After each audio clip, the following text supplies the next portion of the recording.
चुनाव के वोटिंग के बीच सीएम सम्राट ने कर दिया है बड़ा ऐलान। नमस्कार, न्यूज़ देख रहे हैं आप और मैं हूं सानिया आपके साथ। अगर आप भी पटना से हैं, बांकीपुर विधानसभा से हैं, तो आपके लिए ये खबर बेहद महत्वपूर्ण है।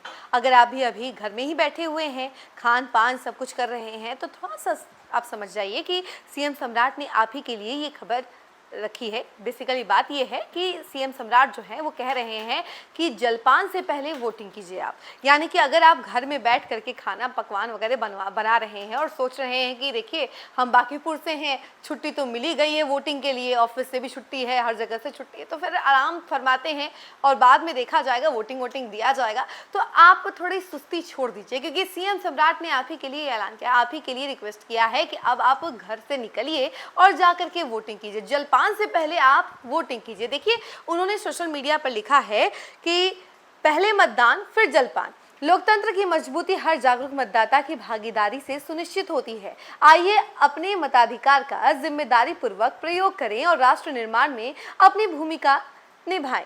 तो ये तमाम बातें जो हैं सीएम सम्राट कह रहे हैं, जो कि एक तरीके से उन सभी मतदाताओं के लिए है जो कि बांकीपुर विधानसभा से ताल्लुक़ रखते हैं। वो लोग जाकर के वोट दें और उसके बाद ही खाना पीना और बाकी दूसरे काम करें। क्योंकि देखिए, वोटिंग परसेंटेज अभी काफ़ी ज़्यादा कम नज़र आ रही है। अभी सुबह के बज रहे हैं 9:30 और 9:30 बजे तक की सिचुएशन जो है इस तरीके की है। तो आप समझ जाइए कि आगे क्या क्या होने वाला है। इसको लेकर के सीएम सम्राट थोड़े से चिंतित हैं कि अगर ऐसा ही कंडीशन रहा तो वोटिंग परसेंटेज काफ़ी ज़्यादा कम रहेगा। और बांकीपुर विधानसभा उपचुनाव पर तो सबकी नज़र बनी हुई है। भले सीट एक है और यहाँ पर वोटिंग सिर्फ बांकीपुर वाले ही कर सकते हैं, लेकिन पूरे बिहार भर की नजर इस बांकीपुर विधानसभा उपचुनाव पर टिकी हुई है कि आखिर क्या होने वाला है। क्योंकि यहाँ पर कांटे की टक्कर हो रही है प्रशांत किशोर, रेखा गुप्ता और दूसरी तरफ नीरज कुमार सिन्हा के बीच में। तो तीनों जो हैं अभी एक दूसरे से लड़ रहे हैं और देखिए कि किसकी डंका बजती है, किसकी एक तरीके से परचम लहराता है, इस पर सबकी नज़र टिकी हुई है। लेकिन नज़र आपको बता दें पूरे बिहार भर की इसी पर है कि आखिर क्या होने वाला है। लेकिन यहाँ पर वोटिंग परसेंटेज ही काफ़ी ज़्यादा कम है।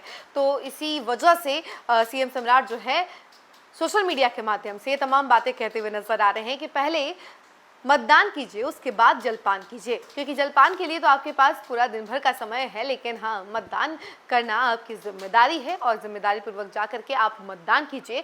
और इसके लिए सभी बूथों पर पुलिस की तैनाती भी की गई है ताकि कोई भी गड़बड़ी ना हो, कोई भी दिक्कत ना हो। और जो वोटर्स जा रहे हैं वोट डालने के लिए, उनका भी वेरिफिकेशन किया जा रहा है। क्योंकि इसी बीच कई सारी बातें भी सामने आ गई थी। अब देखिए कि अगर चुनाव हो और उस वक्त कुछ बवाली बात सामने ना आए तो ऐसा होता है क्या? नहीं ना। लेकिन इधर भी वैसा ही हुआ है। तो देखिए, प्रशांत किशोर के ऊपर कई सारे आरोप लग गए हैं, जनसुराज के ऊपर कई सारे आरोप लगे हैं। उनके ऊपर ये आरोप लगाया गया है कि प्रशांत किशोर जो हैं वो फर्जीवाड़ा करने वाले हैं। तो देखिए, इसको लेकर के आधिकारिक पुष्टि तो नहीं हुई है, लेकिन हाँ, इस बात को लेकर के खूब बवाल मच गया है। और ये पूरी बातें जो हैं कहीं ना कहीं विधानसभा उपचुनाव पर असर डालेगी। क्योंकि बांकीपुर एक ऐसा सीट है जो कि सबसे अभी हॉट सीट बना हुआ है और इसी पर सबकी नज़र है।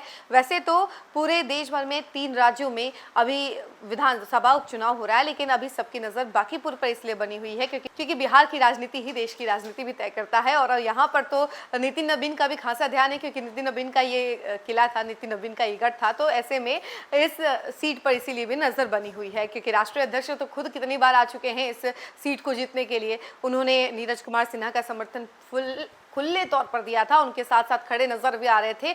जहां जहां रोड शो हुआ वहां नितिन नबीन, सम्राट चौधरी, सभी बड़े बड़े नेता जो हैं नीरज कुमार सिन्हा के साथ नजर आए। और उनके सामने अभी प्रशांत किशोर और रेखा गुप्ता हैं, जिनको वो लोग समझ रहे हैं कि देखिए, ये लोग टक्कर तो दे रहे हैं, लेकिन हाँ, इनसे आगे ही रहना है। किसी भी तौर पर ये किला किसी और के हाथ में नहीं लगना चाहिए। इस किले को वापस से बीजेपी ही फतेह करना चाहती है और इसके लिए अपनी जी जान सब लगा रही है।